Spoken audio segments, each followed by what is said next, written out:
அனைவருக்கும் இனிய 79வது சுதந்திர தின நல்வாழ்த்துக்களை தெரிவித்துக் கொண்டு, நாடு முழுவதும் பெருமிதத்தோடு நான் இந்தியன், நாம் எல்லாரும் இந்தியர்கள் என்கின்ற பெருமையோடு இன்றைய சுதந்திர நல்வாழ்த்துக்களை உலகெங்கும் பறைசாற்றும் வண்ணமாக கொண்டாடி கொண்டிருக்கின்றோம். அதன் ஒரு தொடர்ச்சியாக கோவை தெற்கு மாவட்டம் நமது ஆர்எஸ்புரம் மண்டலில் இன்றைய தினம் தேசிய கொடி அணிவகுப்பு நிகழ்ச்சியானது அற்புதமாக ஏற்பாடு செய்யப்பட்டு, நாட்டு மக்களிடையே ஒற்றுமை உணர்வு ஓங்க வேண்டும், அனைத்து தரப்பு மக்களுக்கும் ஒற்றுமையோடு, இது எந்த விதமான ஜாதி மதம் இனம் மொழி வேறுபாடுகளை கடந்து ஒற்றுமையாக நாம் இருக்கின்றோம் என்கின்றதை பறைசாற்றும் வண்ணமாக இன்றைய தினம் இந்த தேசிய கொடி ஊர்வலமானது அமைதி ஊர்வலமாக நடைபெற்றிருக்கின்றது. மற்றற்ற மகிழ்ச்சி.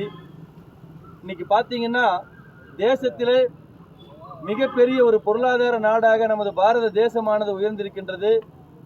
79 ஆண்டுகள், அதில் இந்த 14 ஆண்டுகளானது உலகத்தின் ஒட்டுமொத்த தலைவர்களுக்கும் உலக மக்களுக்கும் பாரத தேசம் மிகப்பெரிய ஒரு எழுச்சியை கண்டிருக்கின்றது என்ற செய்தியை நமது பாரத பிரதமர் நரேந்திர மோடி அவர்களின் வாயிலாக, அது இராணுவத்துறையாக இருந்தாலும் சரி, அறிவியல் சார்ந்த துறைகளாக இருந்தாலும் சரி, விவசாயம் சார்ந்த துறைகளாக இருந்தாலும் சரி, நம்முடைய எதிர் நாட்டினுடைய படைகளை வீழ்த்துவதாக இருந்தாலும் சரி, பாரத தேசத்தினுடைய ஏன் விளையாட்டினுடைய நிகழ்வுகளாக இருந்தாலும் சரி, மாணவ மாணவியர்களுக்கு அவருடைய வளர்ச்சிகளாக இருந்தாலும் சரி, பொருளாதாரத்திலே பாரத தேசம் இன்னைக்கு 4வது இடத்துக்கு உயர்ந்திருக்கின்றது. வெகு விரைவிலே 3ஆம் இடத்திற்கு அது உலகின் வல்லரசாக பாரத தேசமும் இருக்கும் என்பதை பறைசாற்றிக் கொண்டிருக்கின்றது.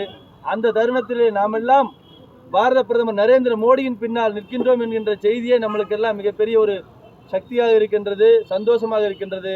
ஆகையால் இன்றைய தினம் நமது நாட்டு மக்களுக்கு அனைவருக்கும் இனிய சுதந்திர தின நல்வாழ்த்துக்களை இந்த நேரத்தில் தெரிவித்துக் கொள்கின்றோம். எண்ணற்ற உயிர் தியாகங்களை செய்த அத்தனை தியாகிகளுக்குமே இந்த நேரத்தில் நினைவுகளை கூர்ந்து, அவர்கள் புதைக்கப்படவில்லை, விதைக்கப்பட்டு இருக்கின்றார்கள்.